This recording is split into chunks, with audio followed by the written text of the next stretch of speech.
राजधानी देहरादून के Maharana Pratap sports college में आज खेल महाकुंभ 2023 का आगाज हुआ। कार्यक्रम में बतौर मुख्य अतिथि प्रदेश के मुख्यमंत्री पुष्कर सिंह धामी ने शिरकत की।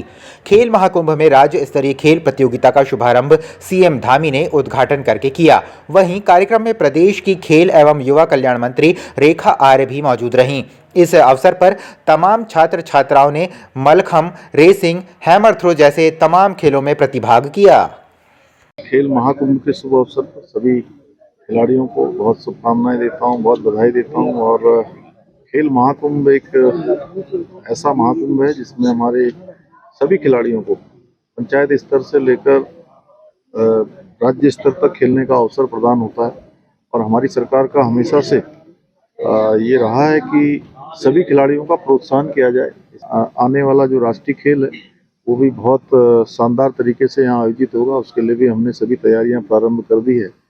सभी का इसमें सहयोग मिलेगा तो यह भी हमारा एक अच्छा, जैसे और हमारे आयोजन संपन्न हुए हैं उसी प्रकार से इसमें भी सफल आयोजन होगा।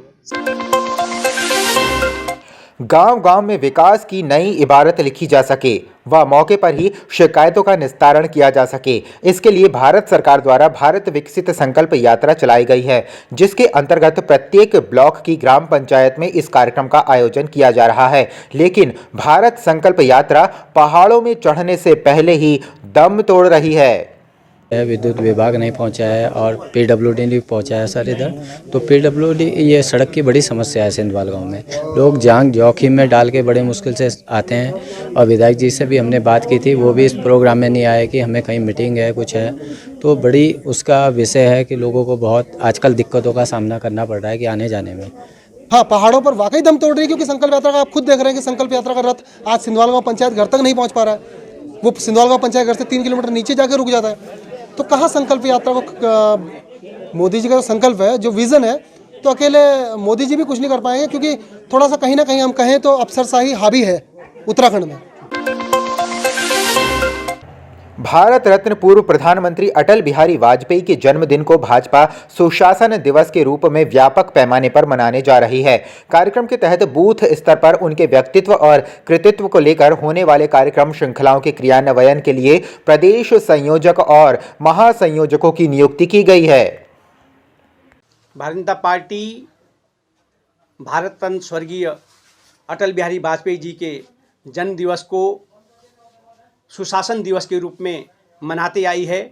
और इस वर्ष भी 25 दिसंबर को भारतीय जनता पार्टी प्रत्येक बूथ स्तर पर आदरणीय अटल जी के जन्म दिवस पर बूथ पर उसको मनाने जा रही है। और प्रत्येक बूथ पर उनके कविताएं उनके द्वारा लिखी गई हैं, उसके काव्यांजलि का भी एक कार्यक्रम रखा गया है।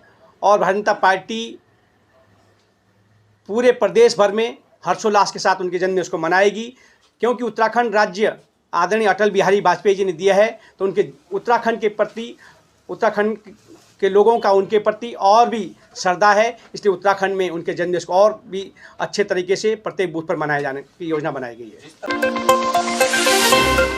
माल रोड के सौंदर्यीकरण का कार्य पूरा होने के बाद लोक निर्माण विभाग के अधिशासी अभियंता जितेंद्र त्रिपाठी ने माल रोड के विकास कार्यों का निरीक्षण किया और जो कमियां रह गईं, साथ ही जो लोगों के सुझाव मिल रहे हैं, उनके अनुसार कार्य करने के निर्देश दिए। विंटर लाइन कार्निवाल को लेकर प्रशासन शहर की व्यवस्थाओं को सुचारू करने का प्रयास करने में जुट गया है। देखिए, अभी माल रोड का निर्माण हुआ था, उसके बाद लोगों के कुछ सुझाव भी आए हैं और कुछ यूजर फ्रेंडली करने की तरफ हमारी तरफ से प्रयास किया जा रहा है। वे संज्ञान में आया है कि माल रोड पर काफ़ी तेज़ गति से वाहन चल रहे हैं, तो कुछ स्पीड लिमिट बोर्ड इसमें लगाए जाएंगे।